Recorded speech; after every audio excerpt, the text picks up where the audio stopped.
Want your AI chat to feel instant and look great? Today I'll show you why raw HTML is breaking your streaming responses and how we hacked our way to silky smooth and progressive tables.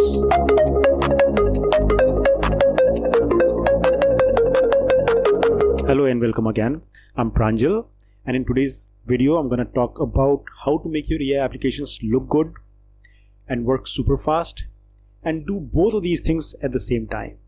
When you integrate large language model APIs in a chat UI, you get two delivery options. Full payload, where you wait, buffer all the output from the API and then render everything in one go. Streaming, where you drip in data token by token and render it on UI progressively. In this video, we will compare pros and cons of both the approaches, demo 4 real cases, and share a JavaScript trick that finally let us stream beautifully formatted HTML. Okay, so as we can see on the screen, we've got the comparisons of both the options, non-streaming as well as streaming, listed on the screen. The pros for non-streaming option are you need to write very simple code which will handle the complete chunk of data in one go. Whole text is processed at once, right? You have very simple deterministic UI where you get the complete chunk of data, you render it once and you're done. You have fewer network events because it's not streaming through the network, so just one input and one output is there mostly, right? And then the requests are easy to trace or easy to log because it's just one input and one output. But at the same time, if you look at the cons for this approach, there's much higher perceived latency because we're waiting for the LLM to complete its output, form the complete JSON and send it back. That's where it takes a lot longer. Large answers must fit in memory. Basically, you would need, if it's a huge answer, then you'd have a bigger footprint of memory on the server as well as on the browser. And then there are some minor cons as well, where it's difficult to build that UI. You cannot stop once the call has gone through. You have to wait for the response and you cannot do anything in between. So those kind of blocking things are there in this. So now looking at the streaming side of API response, right? So basically the pros for this approach are there's instant feedback. So the LLM APIs are tuned to response within 50 to 200 milliseconds. That makes it almost instant response for the user. So user does not have to wait. They immediately get a response the moment they send out their question. That makes a very good user experience. And then since the response is coming through, you could probably interrupt the response or you can type through it. So the UI is still not blocked and you can do, you can allow the users to interact with that. So that also helps with improve user experience. And then there is very low memory footprint because it's a chunk of data that is coming through, small chunks of data coming through the API, through network. So it's very low footprint for memory and for network as well. So, and then with this approach, you could do progressive compute where, as soon as the data comes in, you can start applying some computation as and when required. Now, going to the cons side of it. So basically, more work needs to be done to be able to handle this kind of streaming data, right?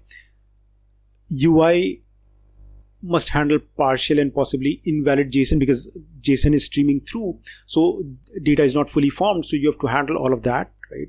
And this scenario causes for complex error handling because you have to handle, like I said on the first point, it's more plumbing. There's a lot more work even in terms of handling errors or logging it, right? So all of those, so primarily on this approach, it's better user experience, but then you have to do a lot more work to get that done. So again, looking at the good fits for non-streaming API response, basically the applications where you need the complete response first and then you do some processing on top of that, that's where this would fit in. Or if it's a backend job, that's where you don't really care about how quickly the response is coming through, but you want the complete response to come through. Those kind of applications would really be suited for non-streaming response. For streaming response, the applications that can you leverage this really well is chat interfaces, or for example you would be using some IDEs where you stream code, right? So the applications where user is directly engaged with the application and interacting with AI, that's where streaming responses are really important, because they make it the user experience much better. So the rule of thumb is, for internal batch jobs where latency is fine, use full payloads. For chat or other user intensive applications, streaming wins, but that only if you can tame the markup. First, let us see how ChatGPT renders streaming response beautifully. I asked ChatGPT for a 3-column list: country, capital, and language for all the available countries. This query is heavy. In real time, it can take up to 5 minutes to finish. So let's fast forward.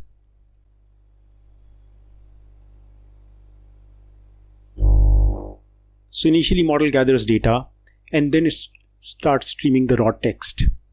Right at the end, ChatGPT recognizes that it's a list and it auto switches to tabular view, which is much easier to read. If we inspect the network traffic, we can see tokens arriving as plain text markup. OpenAI's front end converts those into a polished table on the fly.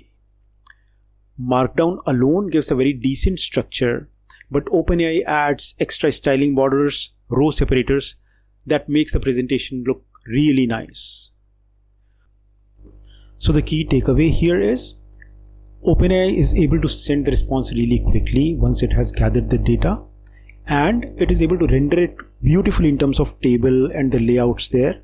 So the user experience is really next level with this UI and response.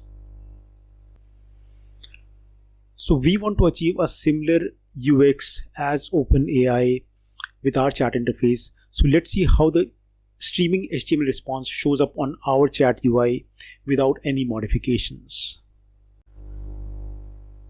So as we can see, the input explicitly asks for HTML table to be rendered, and it gives explicit instructions about how HTML tags should not be there and what all columns need to be added in the response.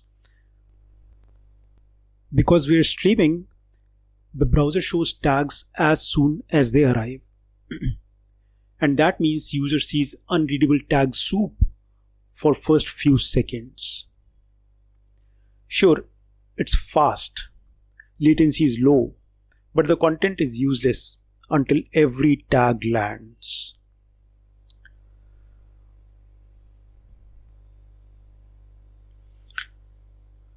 So only after the final token arrives, browser does the re-rendering and it shows the HTML table. That's the only time we are able to see the complete data. So we've traded a 5-second loader for a 6-second eyesore. Not an upgrade. Streaming plain HTML without client-side parser breaks the user experience. So now let's flip the switch and fetch the entire HTML before we show anything. It's the identical query. We still want a nice table, but this time no streaming. The request hits the gatekeeper, gets the data from there, forwards that to LLM, and then we wait for the LLM to respond. Compared to streaming, the round trip is much longer this time because the LLM needs to completely formulate the response, generate the JSON, send it across, and then we will be able to render it all in one go. Finally, the whole payload lands and the browser renders a perfect table in one go. Great visuals, but notice the price. Almost double the perceived wait time. So full payload HTML generates fidelity, but at the cost of user patience and server resources. Now, instead of raw HTML, let's stream lightweight markup, the same trick that ChatGPT uses. Notice, I tell the model explicitly use markup language and no HTML tags. So in this case, model will not send across the HTML, it will directly send across the text in a formatted tabular format. When the table shows up, data appears row by row. Table shape is recognizable from the first line. As long as text flows in, the layout flexes but never breaks. With a tiny CSS helper, Markdown table looks clean and structured. The trade-off: you sacrifice advanced styling, but for most data, it's a win. Great! Now let's push further and stream fully styled HTML without the glitches.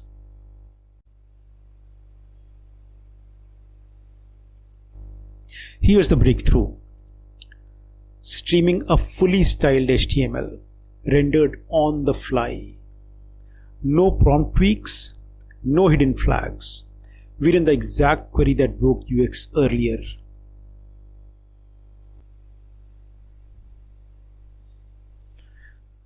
Watch the error pop in first, then each row paints itself as soon as the model emits it. Behind the scenes, our JavaScript buffer waits for the closing tr tag, then patches the DOM.